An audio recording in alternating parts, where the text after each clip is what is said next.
बता रही।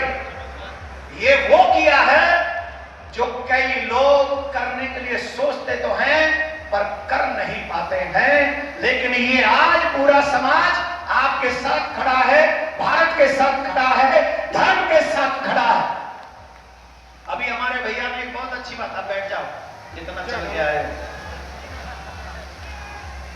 मैं आपसे 3 बातें चाहता हूं। कौन कौन चाहता है कृष्ण भूमि का मंदिर बनना चाहिए? कौन कौन चाहता है? कौन कौन चाहता है जमुना स्वच्छ होनी चाहिए? कौन कौन चाहता है गौ माता राष्ट्र माता होनी चाहिए? कौन कौन चाहता है कि मेरा ब्रज, सर्वेश्वरी का ब्रज, श्री कृष्ण का ब्रज मांस मदिरा से मुक्त होना चाहिए? कौन कौन चाहता है? सिर्फ हाथ उठाने से काम नहीं चलेगा। एक काम करना पड़ेगा। कई पाकिस्तानियों ने माइक कमजोर करने के लिए तो नहीं बोल दिया कि जब देवी नंदन बोले तो माइक कमजोर कर देना, पाकिस्तान से मिले तो नहीं हो, आए तो चकाचक करो। भी जोर से बोलना पड़ेगा, राधे। आप सभी को, मुझे याद आ रहा था जब मैं यहां बैठा था, मृदुल कांत भैया से कह रहा था, मुझे 2016 याद आ रहा, जब प्रिया कांजू सरकार पधारे थे, इसी स्थान पर बहुत बड़ा उत्सव हुआ था और यहाँ इस उत्सव में मृदुलकांत भैया भी थे, आप भी थे, आप लोग बहुत लोग थे और यही वो जन सैलाब था जिस जन सैलाब ने प्रिया कांजू का स्वागत किया था। यही जन सैलाब कृष्ण भूमि का भी स्वागत करेगा, हमें कोई रोक नहीं सकता। आपको मैंने पहले भी बताया है, जामा मस्जिद की सीढ़ी के नीचे जो पूर्व काल में ठाकुर जी की पूजा जन्मभूमि में होती थी, वो ठाकुर जी की छवि आगरा जामा मस्जिद की सीढ़ी के नीचे है। और हम और आप चैन से नहीं बैठ सकते, तब तक नहीं बैठ सकते जब तक अपने ठाकुर जी को वहां से लाके उनके मुख्य स्थान पर हम विराजमान नहीं करा देते, तब तक हमें चुप नहीं बैठना चाहिए, तब तक हमें शांत नहीं बैठना चाहिए। देखो, हिंदुओं को खतरा उनसे, मुसलमानों से ज्यादा नहीं है। वो हम कछु ना कर पाएंगे भाई, उन्हें तो हैंडल कर लेंगे। क्रिश्चियन तो ज्यादा बड़ी प्रॉब्लम ना है, क्योंकि उनकी पता है वो क्या कर रहे हैं। सबसे बड़ा नुकसान तो उनसे है जो कोई भी हिंदू बड़ी जगह पर पहुंच जाता है, बड़े पद पे पहुंच जाता है, झट वो सेकुलर हो जाता है और हम हिंदुओं को अनाथ की तरह छोड़ के चला जाता है। उससे हमारा सबसे बड़ा नुकसान है। अब सेकुलरता से बात नहीं बनेगी, अब हिंदुत्व से बात बनेगी, अब सनातन से बात बनेगी। हिंदुत्व का मतलब ये नहीं है कि हम सबको मार देंगे, हिंदुत्व का मतलब इससे है कि हमें कोई मार दे ये हम होने नहीं देंगे। हमारी 6 वर्ष की बच्ची के साथ कोई दुष्कर्म करे ये होने नहीं देंगे। मेरे राम जी की रामायण को कोई जला दे ये हम होने नहीं देंगे। ये है हिंदू राष्ट्र, ये होगा हिंदू राष्ट्र जहां संतों को कोई गाली नहीं दे सकेगा, जहां राम का कोई पतला नहीं फूंक सकेगा, जहां किसी भी तीर्थ में मांस मदिरा की दुकान नहीं लगा सकेगा, जहां सब लोग जो अच्छे होंगे वो इस देश में आराम से राम लक्ष्मण भरत शत्रुघ्न की तरह रह सकेंगे, वो होगा हिंदू राष्ट्र। कौन कौन चाहता है ऐसा हिंदू राष्ट्र बने? कौन कौन चाहता है? सब चाहते हो, इसीलिए तो चल के आए हो। हम सभी लोग 3 चीजों पर फोकस कर रहे हैं। वैसे तो हमारे अनुज के बहुत सारे संकल्प, 7 संकल्प इस यात्रा के रहे, एक बार हमको बता दीजिए। 2-3 तो हमको याद, कृष्ण भूमि हो गया, गौ माता हो गई, श्री यमुना मैया का शुद्धिकरण, भारत को हिंदू राष्ट्र घोषित करना, गौ माता को राष्ट्र माता घोषित करना और हम सब ब्रजवासियों का हृदय कृष्ण भूमि पर भगवान श्री कृष्ण का मंदिर का निर्माण करना, ब्रज परिसर को पुराना स्वरूप प्राप्त कराना, अवैध धर्मांतरण रोकना और मांस मदिरा से मुक्त इस ब्रज को करना। ये कौन सा ऐसा है जो किसी के ऊपर भारी पड़ेगा? कृष्ण भूमि हमारी है।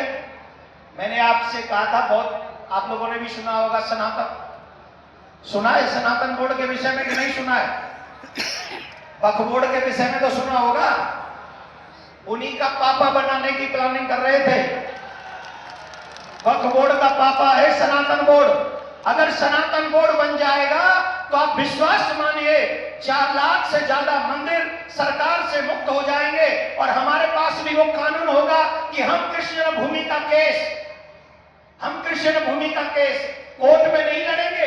हम कृष्ण भूमि का केस सनातन बोर्ड के कोर्ट में लड़ेंगे। वहां जज भी होगा, वहां वकील भी हमारा होगा और वहां सत्य भी हमारा होगा और न्याय भी हमारा होगा और कृष्ण भूमि का भव्य मंदिर का निर्माण होगा।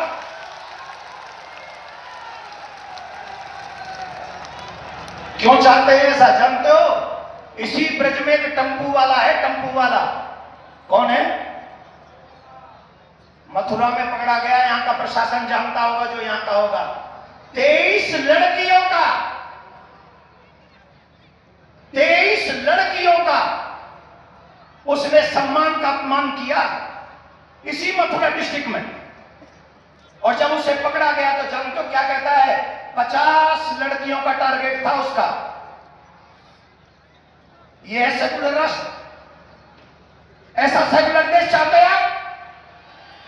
यह सेकुलर देश चाहिए जहां हमारी बहन बेटियों की इज्जत जाएगी, कोई नहीं बोलेगा। लेकिन जब दूसरे के कुछ हो जाएगा तो पूरा समाज खड़ा हो जाएगा, पूरा बैंड बजाएंगे और उस पर डिबेट करेंगे। यही मथुरा की कहानी है। इसलिए हिंदू राष्ट्र चाहते हैं जैसा हाल पाकिस्तान में हुआ है, जैसा हाल बांग्लादेश में हुआ है, वो हाल मेरे देश में ना हो। इसलिए धीरेन्द्र कृष्ण शास्त्री हिंदू राष्ट्र चाहता है। क्या बुरा चाहता है?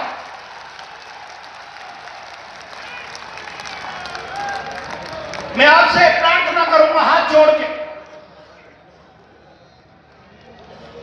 भूल जाओ कि तुम ब्राह्मण क्षत्रिय वैश्य और शूद्र हो। भूल जाओ कि तुम सरकारी ऑफिसर हो। भूल जाओ कि तुम जज और वकील हो। भूल जाओ कि तुम नेता हो, तुम मंत्री हो। 1 मिनट के लिए याद करो कि तुम हिंदू हो और हिंदू आने वाले भविष्य में आने वाली पीढ़ी सुरक्षित हो, ऐसा इस देश का निर्माण करो। ये आपकी जिम्मेदारी है। आप इसी की तनख्वाह लेते हैं, ये आपका दायित्व है, ये आपका धर्म है। आप अपना धर्म निभाइए, हम अपना धर्म निभाएंगे और हिंदू राष्ट्र अपने आप बन जाएगा। इन्हीं शब्दों के साथ आपका बहुत समय लिया है, बहुत। अरे रुक जा, इन्हें ठंडो तय लगता है। हाई स्पीच पे छोड़ो ना, ठंडो हो तो देर लगेगी। आप सब मुझसे पूर्व में सब कह चुके हैं, सही माने में तो आप ही हैं हीरो। आप जब जब उपस्थित होते हैं हिंदुत्व जगता है। आप सबसे भी हम आग्रह करेंगे, जब भी हिंदुत्व की ललकार हो, ऐसे ही एकत्रित हिंदू होकर आप आगे बढ़िए। ये देश भी बचेगा, आने वाली पीढ़ी भी बचेगी और कोई संशय नहीं, गौ माता भी बचेगी और हिंदू राष्ट्र घोषित होगा। एक बार पुनः जोरदार ताली बजाइए मेरे भाई के लिए। अब खड़े होइए, एक मिनट, मेरा भी फोटो आ जाएगा। जोरदार ताली बजाइए और दोनों हाथ ऊपर करिए, ऐसे नहीं। अरे हाथ वो ऊपर न करना जो ऐसा करने की हिम्मत कर सकते हो। तुम में अगर ये हिम्मत है कि तुम ऐसा कर सकते हो तो मत बजाओ ताली, करके दिखाओ। अगर नहीं कर सकते तो जो हिंदू कर रहा है उसके सम्मान में दोनों हाथ ऊपर खड़े करो और बजाओ जोरदार ताली। ऐसी ताली कि जिसकी आवाज पाकिस्तान तक जाए, उसकी छाती पर भी हिंदू राष्ट्र की घोषणा पहुंच जाए। राधे राधे, जय श्री राम, जय श्री राम, जय श्री राम। बहुत बहुत धन्यवाद। और एक बार हमारे इंद्रेश जी को अभी से शुभकामनाएं। इंद्रेश जी, अभी से शुभकामना 5 तारीख की आपको। बहुत बहुत धन्यवाद। एक बार आप